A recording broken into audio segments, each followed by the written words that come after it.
តវត្តទុំពងជ្រៃពិតមានឈ្មោះល្បីផ្សាយសុខទិញសា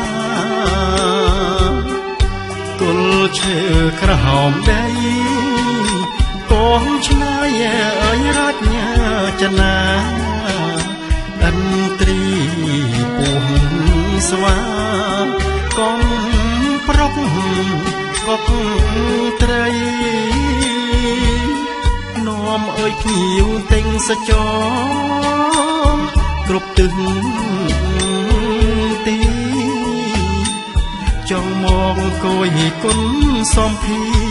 រមណីអារាមកំពុងអើយជ្រៃ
មុខវត្តមហត់ព្រែកខ្នាលកើតខ្ញុំចាំមកច្បាស់ព្រែកជើងមានច្រើនផ្ទះដូចកុំពងជ្រៃលិចភូមិមាត់ព្រែកត្បូងអូតាទៅលិចត្បូងវត្តចាំមិនភ្លេចមាត់ជុំកំពង់ទុកអភូមិខាងលិចវត្តតបត្រពាំងរីភូមិខ្នាចអូត្រាយរលីងខ្នាហោសិលរអិលដល់ព្រែកឆា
តបតែ